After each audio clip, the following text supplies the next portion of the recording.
zéro limite. Vérité intégrale, humour total, le podcast de développement personnel comme vous ne l'avez jamais vu.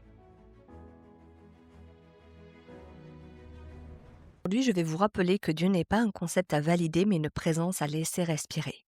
Bonjour aux exilés de l'intérieur et aux assoiffés qui recherchent de l'eau dans le désert du mental. Aujourd'hui, on s'attaque au plus grand secret de Polichinelle de l'humanité. Le divin est en nous. On nous a appris à le chercher dans les livres, dans les cathédrales ou dans des rituels compliqués, comme si l'étincelle originelle avait besoin d'un passeport pour exister. On va voir comment vous avez externalisé votre propre lumière et comment briser le plafond de verre qui vous sépare de votre essence. On ne parle pas de religion, on parle de retrouver votre autorité naturelle. Observons un instant cette remarquable prouesse de notre époque, la bureaucratisation du sacré. On a transformé la relation avec le divin en une sorte de contrat de maintenance. Si vous ne respectez pas les conditions générales d'utilisation, 3 prières, une retraite de silence, une alimentation à base de lumière, on vous fait croire que la connexion est coupée. C'est un tour de force administratif assez bluffant. On propose aux gens de devenir des stagiaires de l'infini. On cumule les preuves de bonne conduite spirituelle dans l'espoir d'obtenir une promotion divine à la fin du trimestre. Le paradoxe est total. On traite le créateur comme un PDG inaccessible, qu'il faudrait séduire avec des PowerPoints de gratitude. La vérité, c'est que cette agitation pour mériter le sacré est précisément ce qui construit le mur. On est dans une forme de lobbying métaphysique. On essaie de corrompre l'univers avec notre sagesse de façade pour ne pas avoir à regarder le vide immense qui hurle en nous.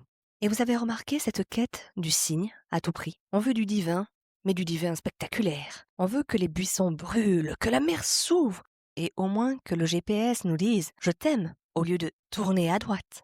On est là à scruter la forme des nuages. Regarde, le nuage ressemble à une colombe qui porte un rameau d'olivier. C'est un message. Mais non, Maurice, c'est juste un cumulonimbus qui passe au-dessus d'un magasin de bricolage.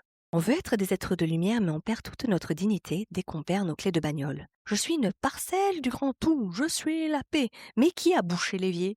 On cherche le sacré dans les moments d'extase, mais on oublie qu'il est là quand on change une couche ou quand on attend le bus sous la pluie. On s'imagine que le divin, c'est une voix grave qui descend du ciel, alors que c'est souvent juste un petit silence qui nous empêche de dire une méchanceté gratuite. On cherche un grand feu d'artifice alors qu'on a déjà le briquet dans la poche, on est juste trop occupé à souffler sur les bougies des voisins.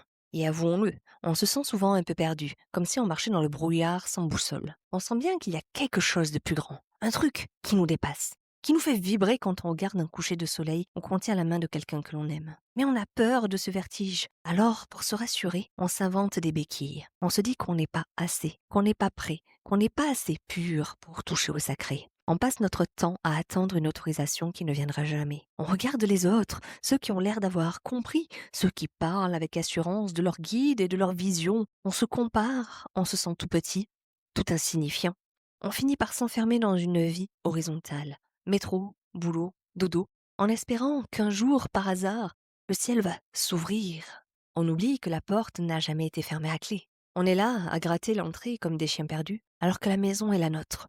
On cherche le divin comme on recherche ses lunettes alors qu'on les a sur le nez. On s'épuise à vouloir atteindre un sommet qui est en fait le sol sur lequel l'on marche. La déconnexion avec le divin est une pathologie de l'oubli. On a confondu notre costume d'humain avec l'acteur qui le porte. La spiritualité n'est pas un effort pour atteindre quelque chose, c'est un dépouillement pour laisser apparaître ce qui est déjà là.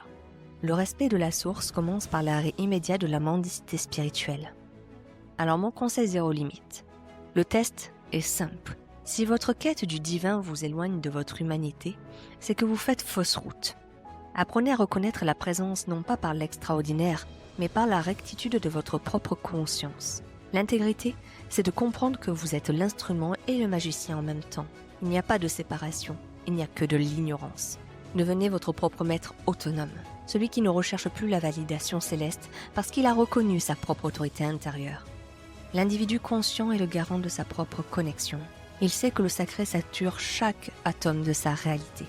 Ne confondez plus le bruit de vos désirs avec la puissance de votre essence.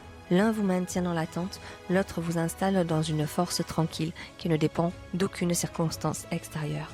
Alors, arrêtez de chercher et commencez à être. Dépouillez-vous de votre masque et incarnez pleinement votre vérité.